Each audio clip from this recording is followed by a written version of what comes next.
സ്നാനം എന്നത് ക്രിസ്തീയ സമൂഹത്തിലെ ഒരു പ്രധാനപ്പെട്ട കൂദാശ അഥവാ സക്രമന്താണ്. അകമേ ലഭിക്കുന്ന ദൈവകൃപയുടെ പുറമേ കാണപ്പെടുന്ന അടയാളമാണ് സക്രമന്ത്. പ്രൊട്ടസ്റ്റന്റ് സമൂഹങ്ങളിൽ പ്രധാനമായും 2 സക്രമന്തുകളാണ് ഉള്ളത്. അവ സ്നാനവും തിരുവത്താഴവുമാണ്. സ്നാനത്തിന് പുറമേ കാണപ്പെടുന്ന അടയാളം ജലമാണ്. ബാപ്റ്റിസ്മ എന്ന ഗ്രീക്ക് പദത്തു നിന്നുമാണ് ബാപ്റ്റിസം എന്ന വാക്ക് ഉണ്ടായത്. ഇതിനർത്ഥം ജലത്തിൽ മുക്കുക അല്ലെങ്കിൽ മുങ്ങുക എന്നൊക്കെയാണ്.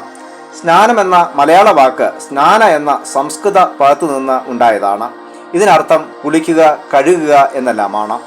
ജലത്തെ ഒരു ക്ലെൻസിങ് ഏജന്റ് അഥവാ അഴുക്കിനെയും മാലിന്യത്തെയും കഴുകിക്കളയാനുള്ള ഒരു മാധ്യമമായി കണക്കാക്കുന്നു. ഇത് ഭൗതിക വിശുദ്ധിയെ കുറിക്കുന്നു. യഹൂദ മതത്തിൽ ജലത്താലുള്ള കഴുകൽ പ്രക്രിയയ്ക്ക് വളരെയധികം പ്രാധാന്യം നൽകിയിരുന്നു. ഭൗതിക വിശുദ്ധി ആത്മീയതയുടെ ഭാഗമായി അവർ കണക്കാക്കിയിരുന്നു. യോഹന്നാൻ സ്നാപകൻ യോർദാൻ നദിയിൽ വെച്ച് നൽകിയ സ്നാനം മാനസാന്തര സ്നാനമായിരുന്നു. സ്നാനമേൽക്കുന്നതിന് മുമ്പ് പാപങ്ങൾ ഏറ്റുപറയണമായിരുന്നു. ഇത് പാപത്തെ പൂർണ്ണമായി ഉപേക്ഷിച്ച് ദൈവവുമായുള്ള ബന്ധത്തിൽ പുതിയൊരു ജീവിത ആരംഭത്തെ കുറിക്കുന്നു. യേശു തൻ്റെ പരസ്യ ശുശ്രൂഷയ്ക്ക് മുന്നോടിയായി സ്നാനം സ്വീകരിക്കുന്നു. എന്നാൽ ക്രിസ്തീയ സമൂഹത്തിൽ നൽകപ്പെടുന്ന സ്നാനം യേശുവിൻ്റെ ശിഷ്യത്വത്തിലേക്കുള്ള പ്രവേശനത്തെയാണ് അർത്ഥമാക്കുന്നത്. യേശു ഭൗതിക വിശുദ്ധിയേക്കാൾ അകമേയുള്ള ആന്തരിക വിശുദ്ധിക്കാണ് പ്രാധാന്യം നൽകിയത്. ആന്തരിക വിശുദ്ധിക്കുള്ള മുഖാന്തരമാണ് ആത്മീയ സ്നാനം. പരിശുദ്ധാത്മാവിനുള്ള സ്നാനം നമുക്ക് അനിവാര്യമാണ്. ഈ അർത്ഥത്തിലാണ് സ്നാനത്തെ ഒരു സക്രമന്ത് അഥവാ കൂദാശയായി കണക്കാക്കുന്നത്. ഇവിടെ ജലം ഒരു അടയാളമാണ്. അതുകൊണ്ട് തന്നെ സ്നാനത്തിന്റെ രീതി പ്രധാനമല്ല. ഒരു വ്യക്തിക്ക് ക്രിസ്തീയ ശിഷ്യത്വത്തിലേക്ക് പ്രവേശിക്കുവാൻ ദൈവകൃപ ആവശ്യമാണ്. ഈ ദൈവകൃപയിൽ ആശ്രയിച്ചുകൊണ്ടാണ് ശിശുക്കൾക്ക് സഭയുടെ ആദ്യ കാലഘട്ടം മുതലേ സ്നാനം നൽകിപ്പോരുന്നത്. ഇന്നത്തെ ചിന്തയ്ക്കായി നൽകിയിരിക്കുന്ന ചിന്താവിഷയം സ്നാനം ഉയരത്തു നിന്നുള്ള ജനനം എന്നുള്ളതാണ്. ഉയരത്തു നിന്ന് എന്നതിൻ്റെ അർത്ഥം ദൈവത്തിൽ നിന്നുള്ളത് അഥവാ ആത്മീയ തലത്തിലുള്ളത് എന്നൊക്കെയാണ്. പരിശുദ്ധാത്മാവിനാലുള്ള സ്നാനത്തിൻ്റെ പ്രാധാന്യത്തെക്കുറിച്ച് ഇത് നമ്മെ ഓർമ്മിപ്പിക്കുന്നു. നൽകപ്പെട്ട വേദഭാഗങ്ങളിലൂടെ ഈ വിഷയം നമുക്ക് ചിന്തിക്കാം. ഒന്നാമത്തെ ചിന്ത, സ്നാനം വിശുദ്ധീകരണത്തിനുള്ള മുഖാന്തരം. സ്നാനം വിശുദ്ധീകരണത്തിനുള്ള മുഖാന്തരം. ഉൽപ്പത്തി പുസ്തകം 8-ാം അധ്യായം 1 മുതൽ 14 വാക്യങ്ങളിൽ നോഹയുടെ കാലത്തുണ്ടായ ജലപ്രളയത്തെക്കുറിച്ചാണ് പറഞ്ഞിരിക്കുന്നത്. ദൈവം ഭൂമിയിൽ ജലപ്രളയം വരുത്തുവാനുണ്ടായ കാരണം മനുഷ്യന്റെ ദുഷ്ടതയാണ്. ദൈവം വളരെ നല്ല ഉദ്ദേശത്തോടു കൂടിയാണ് പ്രപഞ്ചത്തെയും ജീവജാലങ്ങളെയും സൃഷ്ടിച്ചത്. എന്നാൽ ദൈവിക ഉദ്ദേശത്തു നിന്ന് സൃഷ്ടി വ്യതിചലിച്ചപ്പോൾ അതിനെ പുനരുദ്ധരിക്കുവാൻ ദൈവം തീരുമാനിക്കുന്നു. ഇതിന്റെ ഭാഗമായി തിന്മ നിറഞ്ഞ സകലത്തിനെയും ഭൂമിയിൽ നിന്ന് ഇല്ലായ്മ ചെയ്യുവാൻ ദൈവം പദ്ധതി ഒരുക്കുന്നു. ഇതിനായുള്ള പ്രവർത്തനങ്ങളെ നിർവഹിക്കുവാൻ ദൈവം നോഹയെ നിയോഗിക്കുന്നു.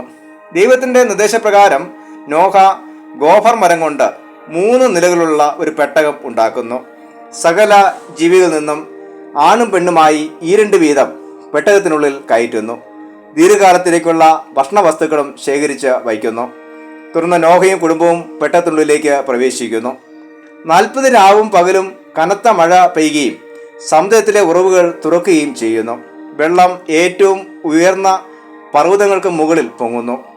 പെട്ടകത്തിൽ കടക്കാത്ത സകല ജീവജാലങ്ങളും ചത്തുപോകുന്നു. തുടർന്ന് ഭൂമിയിൽ നിന്ന് വെള്ളം ഇറങ്ങാൻ 1 വർഷത്തോളം എടുക്കുന്നതായി നാം വായിക്കുന്നു. പെട്ടകം അരാരാത്ത് പർവ്വതത്തിൽ ഉറയ്ക്കുന്നു. അരാരാത്ത് തുർക്കിയുടെ വടക്ക് കിഴക്ക് ഭാഗത്തുള്ള പർവ്വത നിരകളാണ്.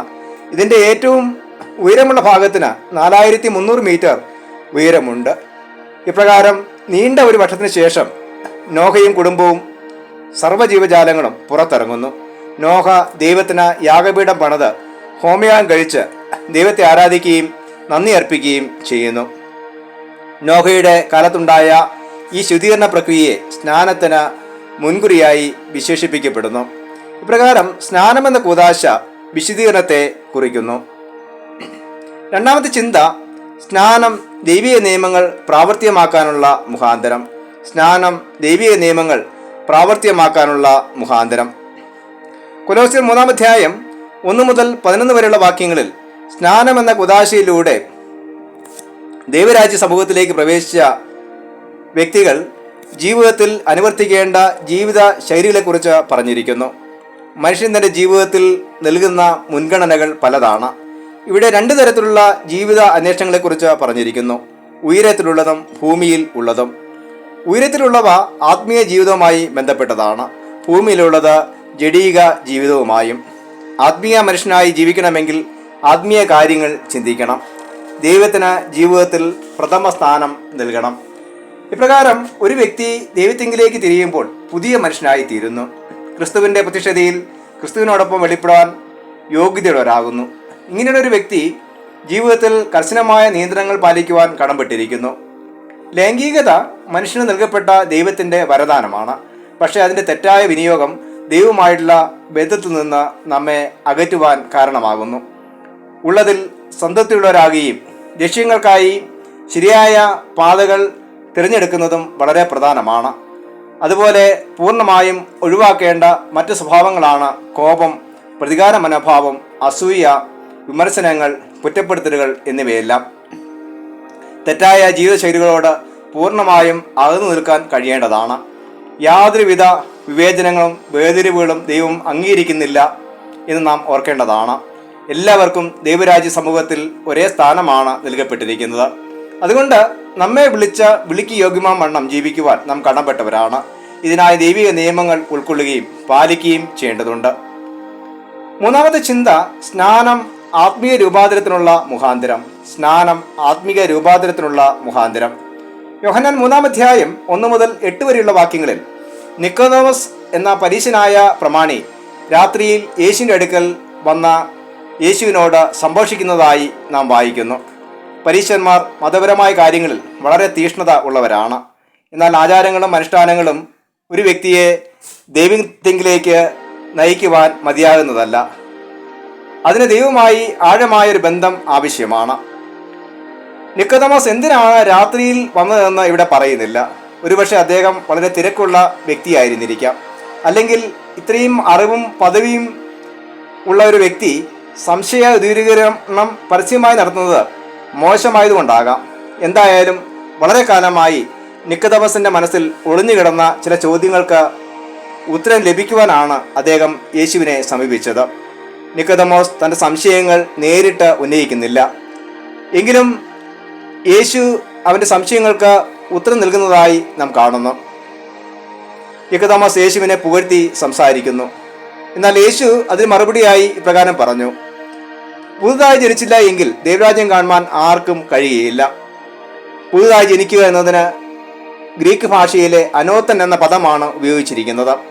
ഇതിന് ഉയരത്തിൽ നിന്നും ജനിക്കുക എന്നും വീണ്ടും ജനിക്കുക എന്നും അർത്ഥമുണ്ട്. നിക്കോദോമസിന് മനസ്സിലായത് രണ്ടാമത്തെ അർത്ഥമായ പുനർജന്മമാണ്. അതുകൊണ്ടാണ് മനുഷ്യൻ വൃദ്ധനായ ശേഷം വീണ്ടും അമ്മയുടെ ഉദരത്തിൽ കടന്ന് ജനിക്കാമോ എന്ന് ചോദിക്കുന്നത്. യേശു പറഞ്ഞു, വെള്ളത്താലും ആത്മാവിനാലും ജനിച്ചില്ല എങ്കിൽ ദൈവരാജ്യം കാണുവാൻ ആർക്കും കഴിയുകയില്ല. ഇവിടെ വെള്ളം ഭൗതിക വിശുദ്ധിയെയും ആത്മാവ് ആന്തരിക വിശുദ്ധിയെയും സൂചിപ്പിക്കുന്നു. രണ്ടും വളരെ പ്രധാനമാണ്. ജഡത്താലുള്ള ജനനം അമ്മയുടെ ഉദരത്തിൽ നിന്നുള്ള ജനനമാണ്. എന്നാൽ ആത്മാവിലുള്ള ജനനം ജീവിത രൂപാന്തരത്തിലൂടെ ദൈവത്തിൻ്റെ പരിശുദ്ധാത്മാവിനാൽ സംഭവിക്കുന്നതാണ്. ഇതിനെയാണ് ഉയരത്തിൽ നിന്നുള്ള ജനനവും പുതുതായുള്ള ജനനവും എന്നിവ കൊണ്ട് അർത്ഥമാക്കുന്നത്. ആത്മാവ് ജനിച്ച വ്യക്തികൾക്കുണ്ടാകുന്ന മാറ്റത്തെ കാറ്റിനോട് യേശു ഉപമിച്ചിരിക്കുന്നു. കാറ്റിനെ കാണാൻ കഴിയില്ലെങ്കിലും അനുഭവിച്ചറിയാൻ കഴിയും. അതുപോലെ ആത്മാവിലുള്ള ജനനം അനുഭവിച്ചറിയേണ്ട ഒന്നാണ്. ഒരു വ്യക്തി ദൈവരാജ്യ സമൂഹത്തിൽ പ്രവേശിക്കണമെങ്കിൽ ആചാരങ്ങളും അനുഷ്ഠാനങ്ങളും മാത്രം പോരാ, ആത്മീയ രൂപാന്തരവും ആവശ്യമാണ്. സ്നാനമെന്ന കൂദാശ അകമേ ലഭിക്കുന്ന ദൈവകൃപയുടെ പുറമേ കാണപ്പെടുന്ന അടയാളമാണ്. ഇത് നമ്മെ വിശുദ്ധിയിലേക്കും ദൈവിക നിയമങ്ങളുടെ പ്രമാണതയിലേക്കും ആത്മീയ രൂപാന്തരത്തിലേക്കും നയിക്കും. ഇങ്ങനെ യഥാർത്ഥമായി ഉയരത്തിൽ നിന്ന് ജനിക്കുന്നവരാകുവാൻ ദൈവം നമ്മെ സഹായിക്കുമാറാകട്ടെ. ആമേൻ.